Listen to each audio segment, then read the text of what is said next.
ભલાઓ આજની મનનની શરૂઆત કરીએ. લુક તેનો 18મો અધ્યાય 13મી કલમથી વાંચીશું. દાણ ઉઘરાવનારે બસ દૂર ઊભા રહીને, ખૂબ જ દૂર ઊભા રહીને, અતિ પવિત્ર સ્થાનથી દૂર ઊભા રહીને, ભલાઓ તે તો એક પ્રભુ મંદિર હતું. પરમેશ્વરની ઉપસ્થિતિમાં તે દૂર ઊભા હતા. તેનું કારણ જાણો છો? ભલાઓ તે જાણતા હતા કે તે પોતે એક પાપી વ્યક્તિ છે. પાપ શું કરે છે જાણો છો? તે વ્યક્તિને દૂર ઊભા કરી દે છે. એટલે કે પાપ એક વ્યક્તિને દૂર ઊભા કરી દે છે, પરમેશ્વરથી દૂર કરી દે છે, શાંતિ અને આનંદથી દૂર કરી દે છે, મૂલ્યવાન જીવનથી દૂર કરી દે છે, સુખ અને શાંતિથી દૂર કરી દે છે, મેલ મિલાપથી દૂર કરી દે છે, પરિવારના મહત્વને દૂર કરી દે છે, પરિવારની જે વેલ્યુ છે તેને દૂર કરે છે. એક મનુષ્ય જ્યારે પાપ કરે છે, તેણે કરેલા પાપને લીધે તે પરમેશ્વરથી દૂર ચાલ્યો જાય છે. વાલા, પરમેશ્વરે આદમ અને હવ્વાને જોઈને કહ્યું, તમે સર્વ ફળને ખાઈ શકો છો, પરંતુ આ એક ફળ ખાશો નહીં. વાલા ભાઈઓ તથા બહેનો, આપણે ઘણા સંદર્ભમાં વિચારીએ છીએ કે હા, હું ભયંકર પાપ નથી કરતો. હા, ક્યારેક ક્યારેક જુઠ્ઠું બોલું છું. કોઈ ભયંકર પાપ તો હું નથી કરતો. હા, બસ ક્યારેક ક્યારેક મારી આંખોથી પાપ થાય છે. હા, કોઈ ભયંકર એવા પાપ નથી કરતો. બસ ક્યારેક ક્યારેક મારું શરીર અપવિત્ર બનાવું છું. ભલા, ઘણીવાર આપણે વિચારીએ છીએ પરમેશ્વર કેવળ ઘોર અપરાધ કરીએ ત્યારે જ દંડ આપે છે. એટલા માટે હું કોઈ ઘોર અપરાધ કરું છું એવો વ્યક્તિ બિલકુલ નથી. એક મિનિટ રોકાઈ જાઓ. આદમ અને હવ્વાએ કરેલો ઘોર અપરાધ કયો હતો જણાવશો? શું હતું બોલો? શું કોઈનું મર્ડર કર્યું? શું આદમે 10 લગ્ન કર્યા હતા? આદમે પોતાની પત્નીની હત્યા કરી હતી? હવ્વા પોતાના પતિને છોડીને બીજા કોઈની સાથે નાસી ગઈ? વાલાઓ, આદમ અને હવ્વાએ કરેલું ઘોર પાપ તે કયું હતું જેનાથી તેમને મૃત્યુદંડ મળે એવી કઈ ઘોર અન્યાયની વાત હતી? પરમેશ્વરે કહ્યું હતું કે આ એદનવાડીના બધા વૃક્ષના ફળ ખાઈ શકો છો, પરંતુ બસ આ એક વૃક્ષનું ફળ ના ખાશો. પણ ખબર નહીં શું થયું હવ્વાજીને, બસ એ જ વૃક્ષનું ફળ ખાવાનું મન થયું. જે ફળ ખાવાની પરમેશ્વરે મના કરી છે, બસ એ જ ફળ ખાવું છે વિચાર્યું. વાલાઓ, શૈતાન દ્વારા જ્યારે પરીક્ષા થઈ, તે ફળ ના ખાઈશ એમ કહેવાથી તેણે જઈને એ જ ફળ ખાઈ લીધું. એ કોઈ ઘોર પાપ છે કહીશું? એ કોઈ ભયંકર અન્યાય છે એમ કહીશું? પરમેશ્વરે ફળ ખાવાની મના કરી, પરંતુ હવ્વા એ પરીક્ષામાં પડીને તાવડે ગઈ, એ ફળ ખાધું, પતિને પણ ખવડાવ્યો. શું તેને ભયંકર પાપ કહી શકાય? એક મનુષ્ય મૃત્યુદંડ પામી લે, શું એવું ભયંકર પાપ છે કહીએ? ના, વાસ્તવમાં એવું નહોતું. તો પછી શા માટે આદમ અને હવ્વાને એદનવાડીમાંથી બહાર કાઢી મૂકવામાં આવ્યા? તો પછી શા માટે આદમ અને હવ્વાએ સર્વ મનુષ્ય જાતિને માટે મૃત્યુ લઈ આવ્યા? તેમણે કોઈ ભયંકર પાપ નહોતું કર્યું, મના કરેલું ફળ ખાઈ લીધું, બસ એટલું જ. ભલાઓ, એક વાત યાદ રાખજો, પરમેશ્વરની દ્રષ્ટિમાં ભયંકર પાપ શું છે જાણો છો? પરમેશ્વરે જેને મના કરી છે તે કરવું એ જ ભયંકર એવું પાપ કહે છે. આપણી નજરમાં નાનું હોય કે મોટું હોય, અંગ્રેજીમાં સરસ વાત છે, evil is evil at every level. ઝેર તો ઝેર જ છે, ચાહે ચમચીથી પીવો કે પછી ગ્લાસથી પીવો કે પછી લોટાથી પીવો, પણ ઝેર એ ઝેર જ છે. અથવા એ બધું છોડીને જો હથેળીમાં લઈને પીશો તો પણ ઝેર ઝેર છે. પાપ તો પાપ જ છે. નાનું પાપ કે પછી મોટું પાપ એવું બિલકુલ નથી. પાપ પાપ છે, અનાજ્ઞાકારિતા અનાજ્ઞાકારિતા જ છે, દંડ દંડ જ છે. ઘણીવાર નાની નાની ભૂલો કરીને આપણે એમ બોલતા હોઈએ છીએ, પ્રભુ મેં કોઈ મોટું પાપ નથી કર્યું, આ તો બધા જ કરે છે. કૃપા કરી સાંભળો, વાસ્તવમાં આદમ અને હવ્વા તે દિવસે તેમણે જે કર્યું તે કોઈ ઘોર પાપ નહોતું. ના પાડી હતી તે ફળ ખાધું.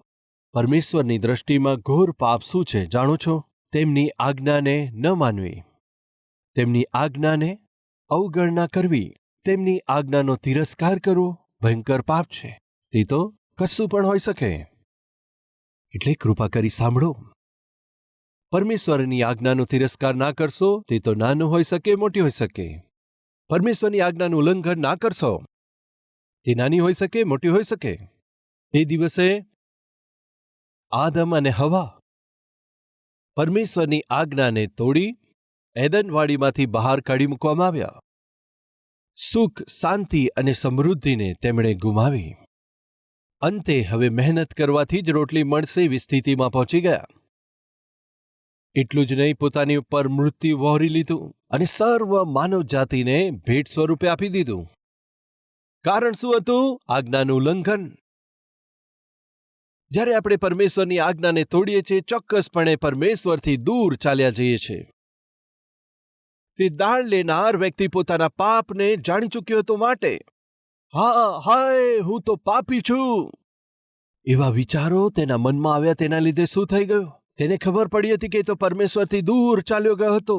સૌથી પહેલા પાપ એક મનુષ્યને દૂર લઈ જાય છે, પરમેશ્વરની ઉપસ્થિતિથી દૂર લઈ જાય છે. બોલો, આપણામાં કોઈ પણ રવિવારે પરમેશ્વરની ઉપસ્થિતિમાં જઈ શકતા નથી, તો તેનું મુખ્ય કારણ શું છે જાણો છો? ક્યાંક ને ક્યાંક પાપે તમારા જીવનમાં પ્રવેશ કર્યો છે.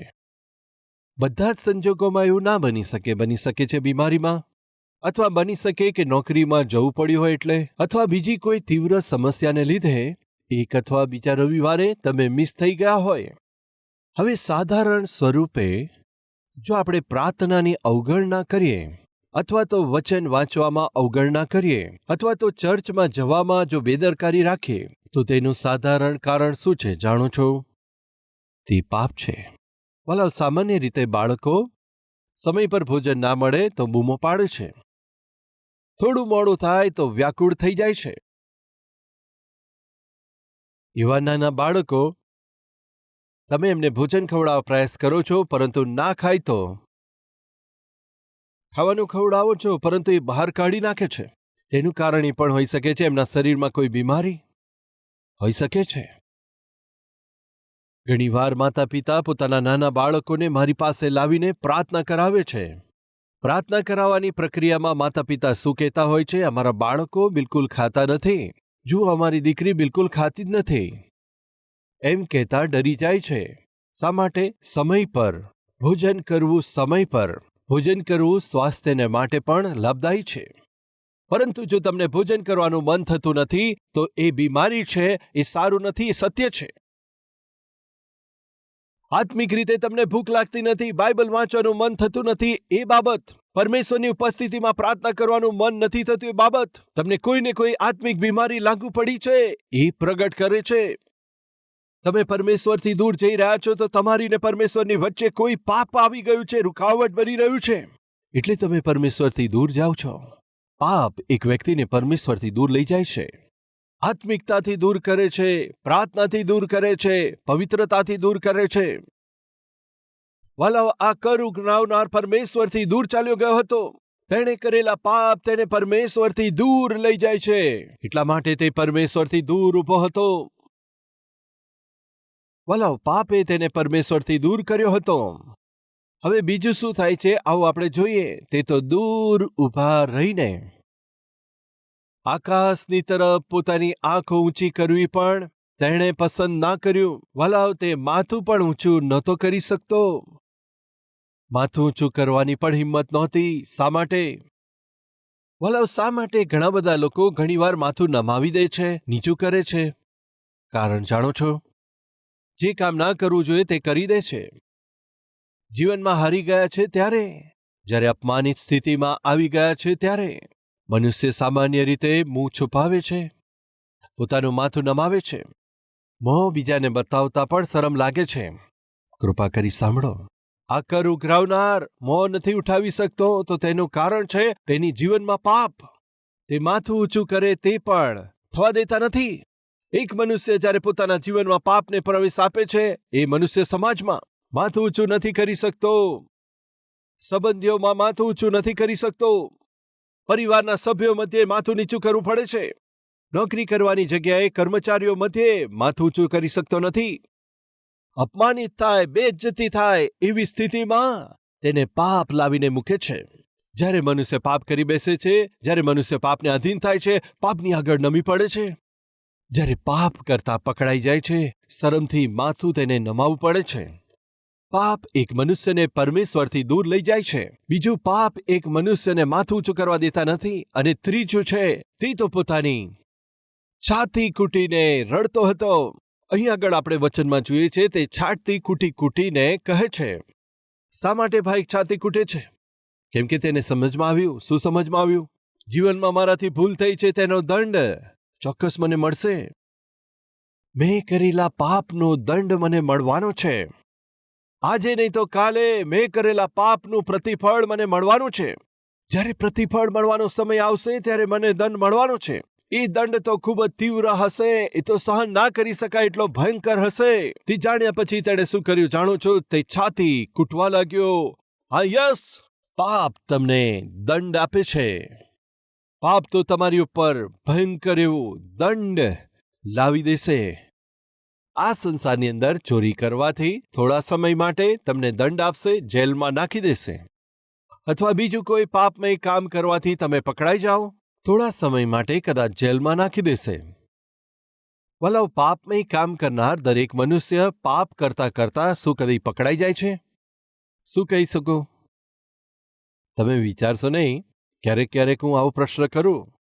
મારો ઉદ્દેશ કોઈને અપમાનિત કરવાનો નથી, પણ એક અદ્ભુત પાઠને તમારી સાથે વહેંચી શકું એટલા માટે સમય પર આવો પ્રશ્ન કરું છું. શું તમારામાંથી કોઈએ કદી ચોરી કરી છે? મહેરબાની કરી ખોટું ના સમજશો. તમારામાંથી કોઈએ આ નાની ઉંમરમાં, બાળપણમાં હોઈ શકે છે, સ્ટુડન્ટ હોય ત્યારે, ક્યારેય કોઈ પણ સમયે શું તમે ચોરી કરી છે?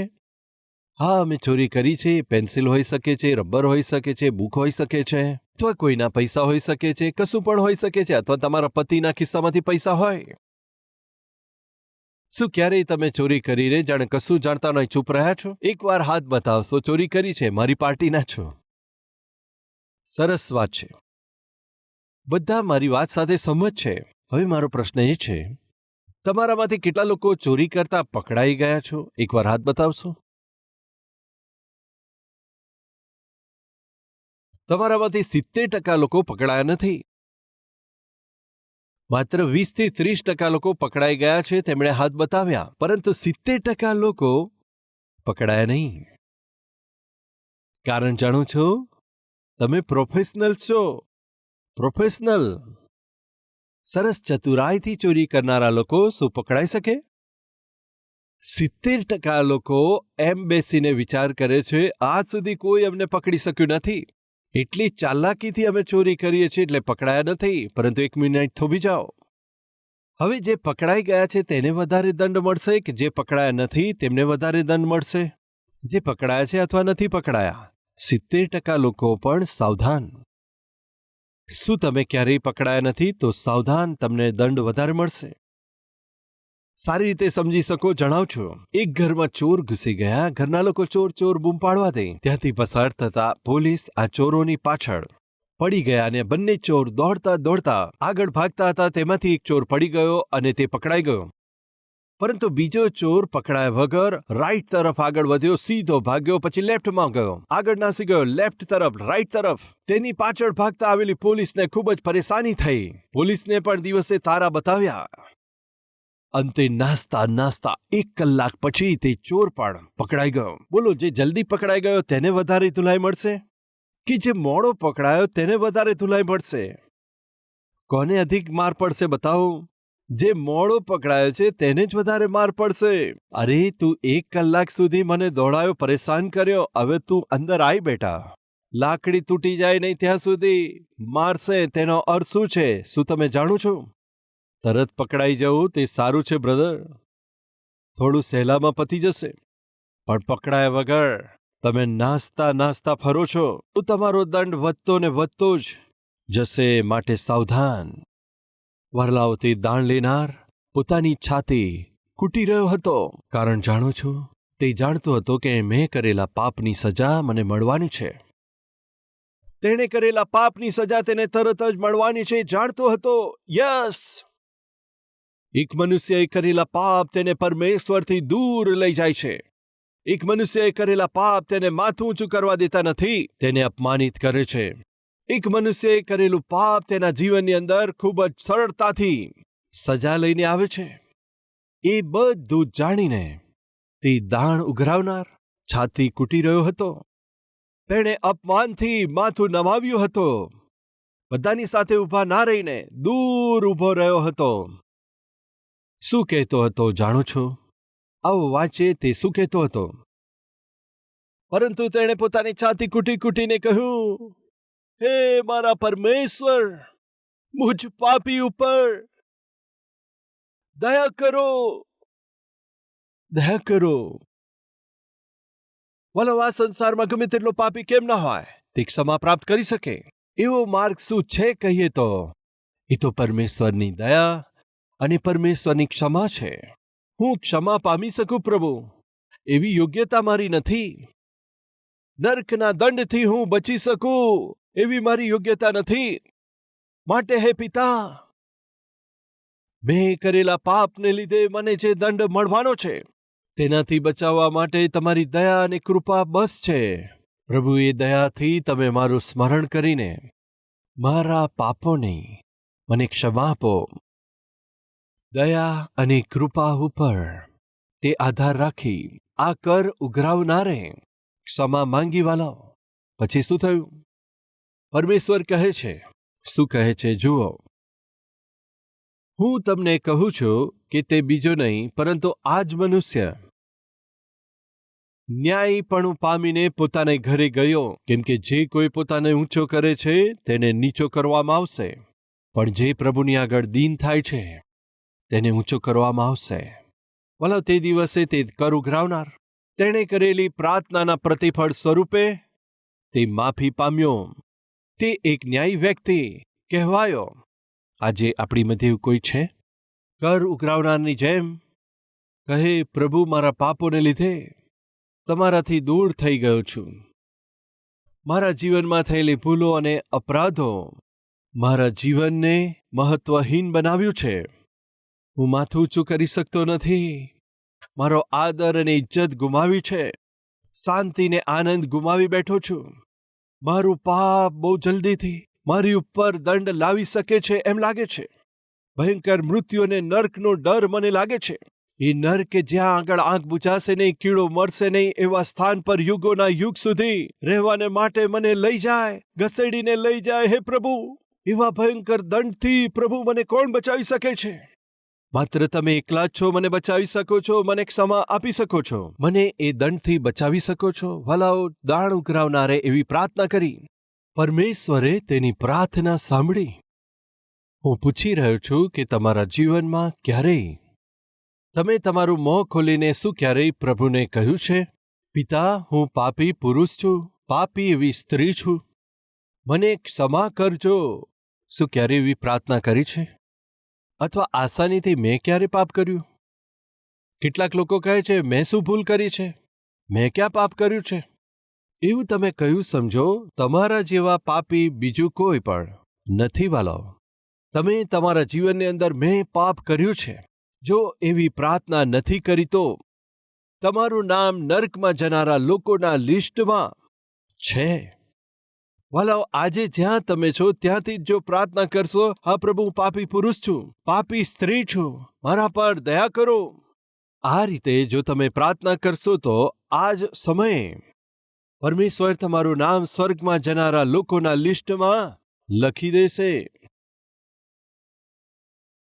વાલાઓ, ફરોશીએ પ્રાર્થના કરી પણ તે ન્યાયી ના કહેવાયો. પણ દાણ ઉઘરાવનાર એ વ્યક્તિ એ ન્યાયી તરીકે ઓળખાયો. શું તમે ફરોશી જેવું જીવન જીવવા માંગો છો કે પછી એક દાણ ઉઘરાવનારની જેમ પ્રાર્થના કરવા માંગો છો? કર ઉઘરાવનારની જેમ દીન થઈને પ્રાર્થના કરીને સ્વર્ગમાં જવા માંગો છો તો જરૂર છે તમે જ્યાં છો ત્યાં જ ઘૂંટણો નમાવી દઈને પ્રાર્થના કરીએ. આવો આપણે બધા સાથે મળીને પ્રાર્થના કરીએ.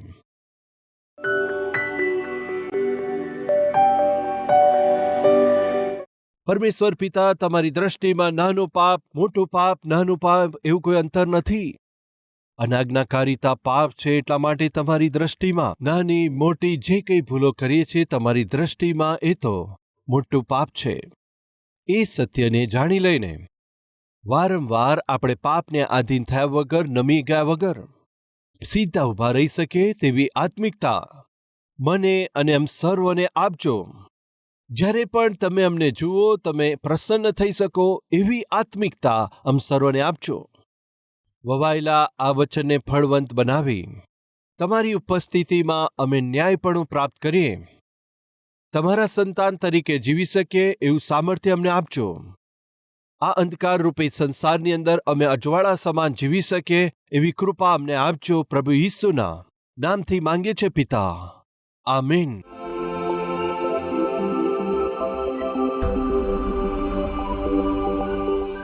प्रभु के नाम से सबको शलोम। मेरा नाम माधव राव है, मेरी पत्नी का नाम गौतमी। मैं एक अन्य जाति परिवार से हूँ।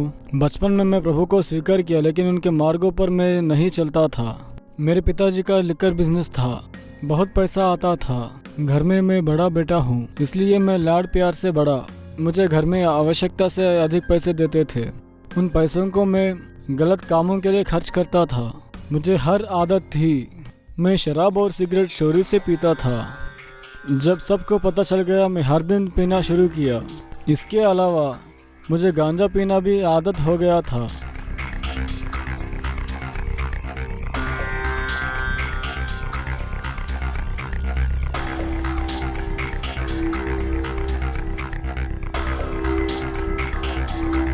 सोशल मीडिया में रात भर में लड़कियों से चैटिंग करता था और किसी भी तरह उनसे मिलकर उनसे पाप करता था।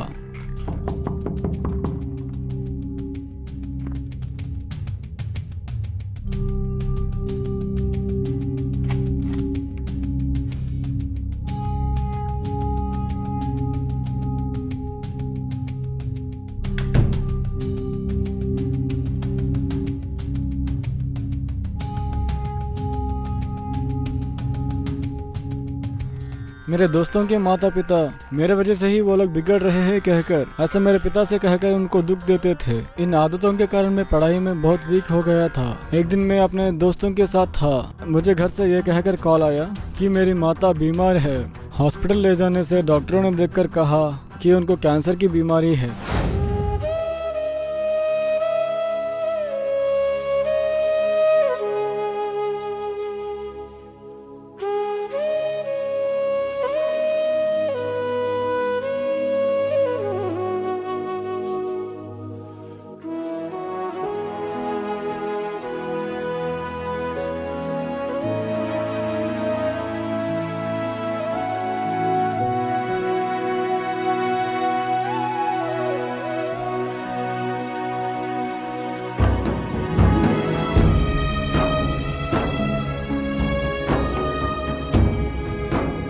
ये बात सुनकर मुझे बहुत दुख पहुंचा।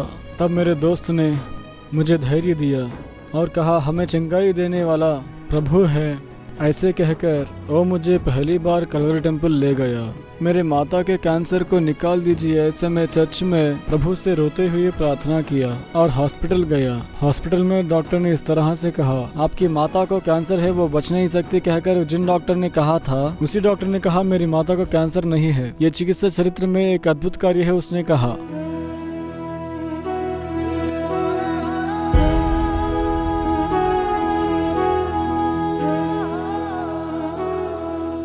कैंसर दूर होना, चिकित्सा चरित्र में ये अद्भुत कार्य होना, मैं विश्वास से प्रार्थना किया हूँ, इसलिए ये सब कुछ हुआ, ये मैंने जान लिया। और कोई समस्या आने से चर्च जाना, नहीं तो चर्च नहीं जाना, इस तरह से मैं करता था। कुछ दिनों के बाद मुझे धीरे से पता चला मैं बदलूं तो प्रभु जरूर सहायता करेगा, चाहे कुछ भी हो प्रभु को नहीं छोड़ूंगा कहकर मैं अगले रविवार को ही कलवरी टेम्पल गया। परमेश्वर प्रभु के जन सतीश कुमार जी के द्वारा मुझसे बात किए।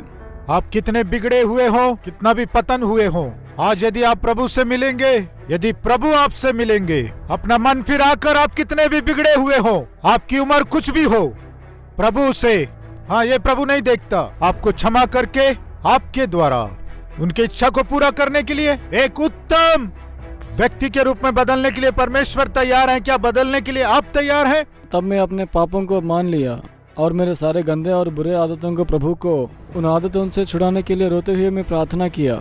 मैंने यीशु को अपना उद्धारकर्ता स्वीकार किया और एक नया जीवन बिता रहा हूँ और नियमित रूप से चर्च आते हुए आत्मिक रूप से आगे बढ़ रहा हूँ। मैं ठीक होने के बाद प्रभु मुझे एक एमएनसी कंपनी में एक अच्छी नौकरी से आशीषित किया। एक दिन प्रभु के दास इस तरह से कह रहे थे, कलवरी आवाज के द्वारा वचन हर जगह पहुंचना है कहे तो हमारी जिम्मेदारी क्या है कहने पर तब अपनी ओर से मैंने अब तक 15 बार कलवरी आवाज की सहायता किया। नाश होने वाले बहुत से लोगों को सुसमाचार सुनाया। एक समय मैं पूरी तरह से बिगड़ गया था, लेकिन प्रभु के वचन से मुझे ठीक किए। प्रभु के दास सतीश भैया को मेरा धन्यवाद। गलत काम करने वाले मेरे पाप में जीवन को अपने लहू से धोकर पवित्र किए यीशु को महिमा मिले।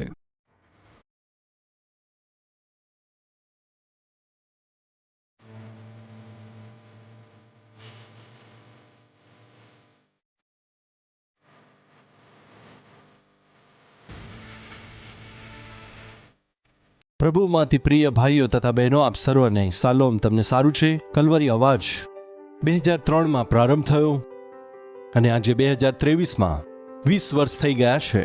વાલાઓ, તમે આ ટીવી પ્રોગ્રામથી પ્રેમ કર્યો, પ્રોત્સાહન આપ્યો, પ્રાર્થના કરી, વળી એટલું જ નહીં, તમારી ભેટ દ્વારા તમે સર્વએ મદદ કરી. એટલા માટે હું આપ સર્વનો સંપૂર્ણ મનથી આભાર માનું છું. આજે આ કાર્યક્રમ દ્વારા હજારો અને લાખો લોકો સુધી જીવિત પરમેશ્વરના અદ્ભુત સુવાર્તાને પહોંચાડવા માટે તમારા દ્વારા થયેલી સહાયતાને માટે હૃદયથી આભાર માનું છું. એ સમયે અમારો આ કલવરી અવાજનો કાર્યક્રમ કેવળ હિન્દીમાં જ નહીં, ભારત દેશમાં બોલાતી ભાષાઓ, દરેક મુખ્ય ભાષાઓમાં પ્રભુ ઈસુની સુવાર્તાને અમે પહોંચાડી શકીએ મહેનત કરીએ છીએ. એ જ પ્રમાણે દરેક મહિને લગભગ 650 ટીવી કાર્યક્રમોને પ્રસારિત કરીએ છીએ. બોજથી ભરાયેલી આ સેવકાએ આગળ વધે તે માટે ચોક્કસ સ્વરૂપે તમારી સહાયતા, પ્રાર્થના અને સહયોગ જરૂરી છે. એક કાર્યક્રમના પ્રસારણ માટે જુદી જુદી ચેનલ અનુસાર 20,000, 30,000, 40,000, 50,000 સુધી એક કાર્યક્રમ માટે ખર્ચ કરવો પડે છે. જો પ્રભુ તમને પ્રોત્સાહિત કરીને આ ટીવી કાર્યક્રમની મદદ કરવા માટે તમારા મનમાં બોજ આપે તો નિશ્ચય પ્રાર્થના કરીને આ સેવકાઈમાં મદદ કરજો. હું ચાહું છું વાલા, હૈદરાબાદમાં દરેક શનિવારે થનાર સ્પોન્સર મીટિંગમાં તમે પણ સામેલ થઈને તમારા પરિવાર તરફથી એક ટીવી કાર્યક્રમની સહાયતા કરવા દ્વારા સુવાર્તાને લાખો લોકો સુધી પહોંચાડો. હું વિનંતી કરું છું વાલાઓ, આ સપ્તાહમાં પરિવારમાં શું કોઈનો જન્મદિવસ છે અથવા પરમેશ્વરે તમારા જીવનમાં કોઈ શુભ કાર્ય કર્યું છે, તમારી પ્રાર્થનાનો જવાબ આપ્યો છે? જો આપેલ છે તો તમે ધન્યવાદી થઈને કલવરી અવાજની સહાયતા કરશો. અથવા પરમેશ્વરે સંતાનનો આશીષ આપ્યો, તેમનું નામકરણ કરવાનું હોય, અક્ષર અભ્યાસ કરવાનો હોય, મોં મીઠું કરાવવાનું હોય, આ શુભ કાર્યોમાં મારા હાથો દ્વારા જો તમારા બાળકોના જીવનમાં કરાવવાની આશા રાખો છો, શનિવારે કલવરી અવાજ ટીવી કાર્યક્રમની સહાયતા કરીને તમારા જીવનના શુભ કાર્યોને મારી સાથે સેલિબ્રેટ કરવા માટે આપ સર્વને હું પ્રેમથી આહ્વાન આપું છું. એટલે કે મારા પરિશ્રમમાં તમે પણ સહભાગી થઈ જાઓ અને સુવાર્તાને વહેંચો અને તમારી ખુશીમાં હું સહભાગી થાઉં. તમારી ખુશીને સંપૂર્ણતા મળે.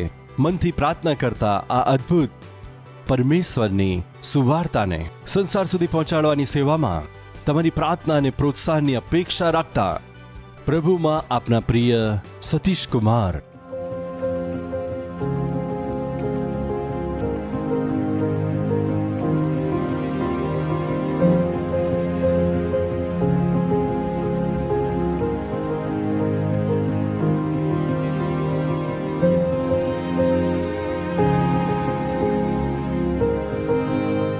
અમારું address Calvary, post box number 30, Kukatpally, Hyderabad 72.